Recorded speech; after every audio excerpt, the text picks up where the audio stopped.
Hello everyone! Welcome back to my channel. This is Sayresas, and if you are watching it for the first time, if you are watching this video for the first time, please don't forget to subscribe to my channel and hit the like button. And if you have your comments after you watch this video, just always feel free to write them down on the comment box below. So that's it.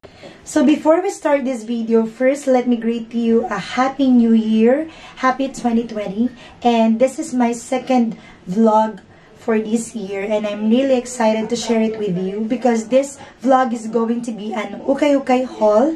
And I did this ukay-ukay haul last December 2019 together with my co-teacher and with my students. So, ang story kasi niyan, last time nung bumalik kami, nung nag-ukay-ukay haul kami, I was just searching for clothes that I could wear para sa event namin noon sa school. Kasi we had our English culminating activity, and I am an English teacher, and so I decided to find my outfit sa ukay-ukay shop para hindi tayo masyadong gumastos kasi tipid-tipid dapat tayo, diba? Ayun. And this ukay-ukay haul is really memorable for me because this was my first time to buy, or that was rather my first time to buy a lot of clothes. Hindi naman sobrang dami, pero kasi napaka-unusual sa akin kasi madalas bumibili lang ako ng tag-isa, ganon, or tag-dalawa, or tag-tatlo. So, medyo medyo naparami ng konti yung binili ko. Siguro mga, I'm not sure, pero mga 5 to teka lang, bilangin natin ng mabuti para hindi magkamali. So, I had 1, 2, 3, 4, 5, 6. So, mga 6 na items, including the skirt that I bought. Okay? So, I am looking down kasi nandito nakalagay yung mga clothes, yung mga ukay-ukay na binili ko together with my co-teacher and my students. So, nakabili ako ng pang-event ko, and at the same time, nakabili din ako ng mga susot ko for casual events and pang everyday, di ba? Pag lalabas ka lang, pag meet your friends, and etc. So, that's it. So, if you want to know what these clothes look like, or how do these clothes look like, just keep on watching. So, this is the first cloth that I'm going to show you. Ayan yung itsura niya. So, it is long sleeve. Ayan, long sleeves. Mahaba yung sleeves niya. And then, makikita nyo.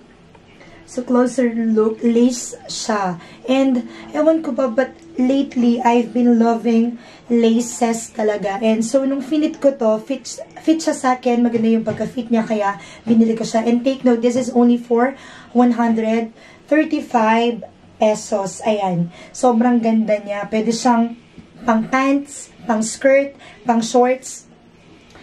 Ayan. So, later on, itatry ko siya. Papakita ko sa inyo yung video. This is color white. Of course. Lately kasi na-in-love ako sa mga color white na clothes. And then, next is this one. Ayan. So, this is see-through. Ayan. Bukod sa laces, nagustuhan ko na rin ang see-through. So, long sleeves din siya. Actually, isa to sa pinagpilian ko na isusot ko dun sa event namin sa school.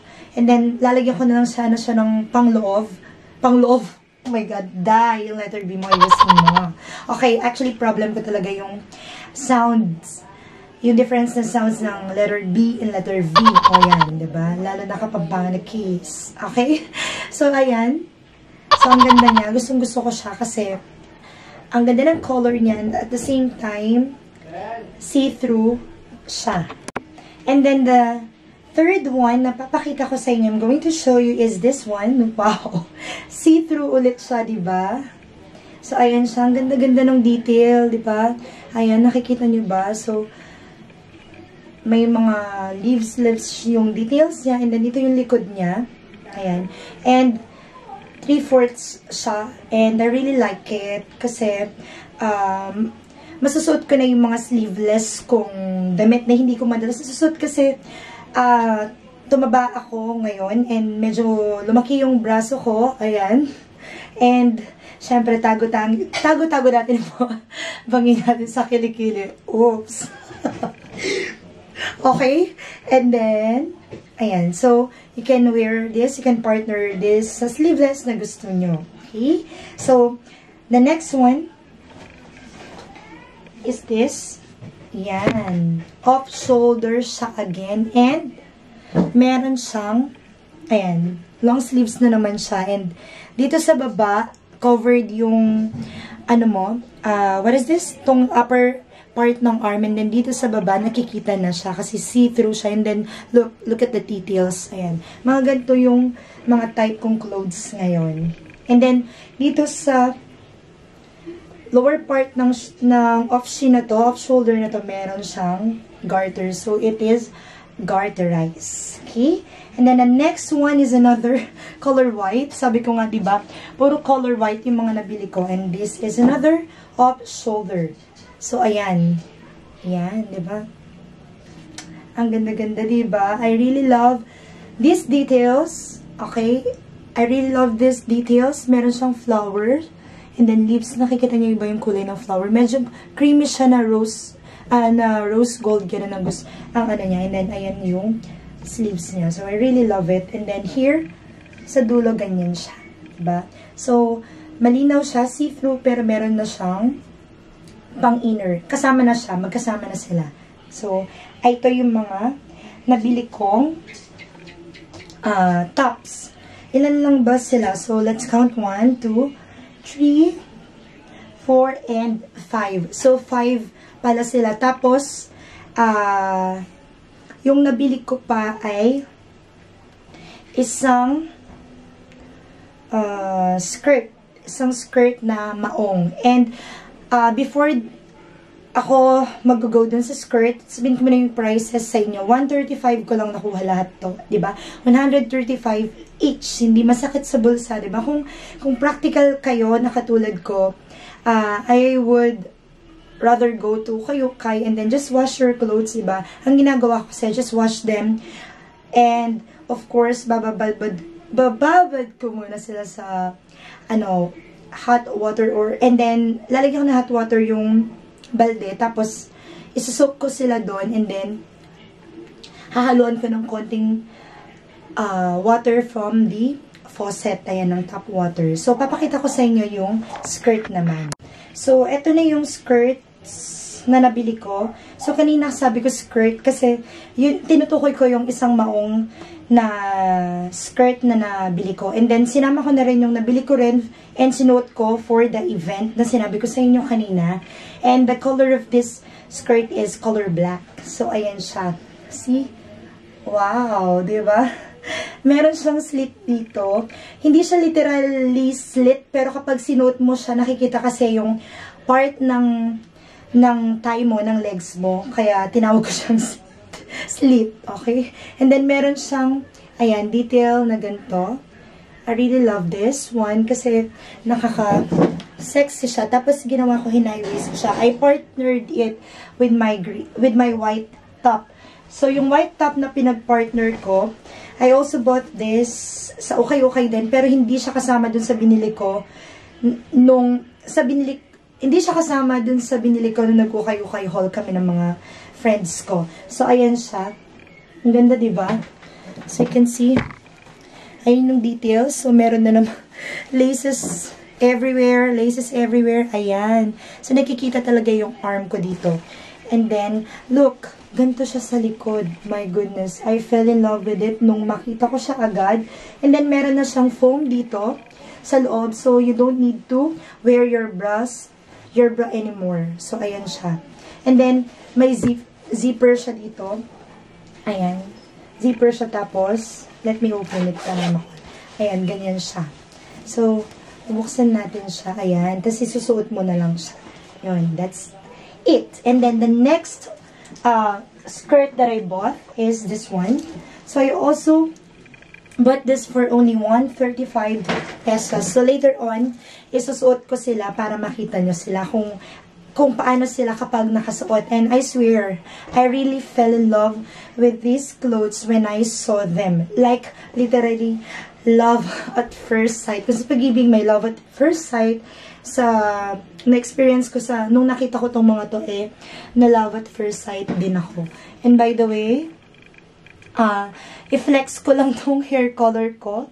I had this hair color yesterday, and this is green, stuffy green, and I'm really in love with it. Kasi diba, super black ng hair ko. Kasi sabi ko hindi na ako magpapakulay ulit, pero ito na naman ako, nagkulay na naman ako. Anyway, that's it. So, let's move on to fitting this clothes. Keep on watching, please.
That's it. Hope you like this video. Please don't forget to subscribe to my channel and like this video. Bye! By the way, she's my baby. Bye! So sweet.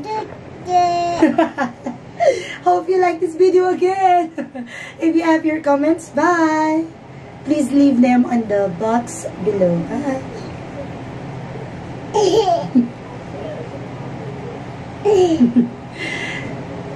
This is my baby. I love you. Bye.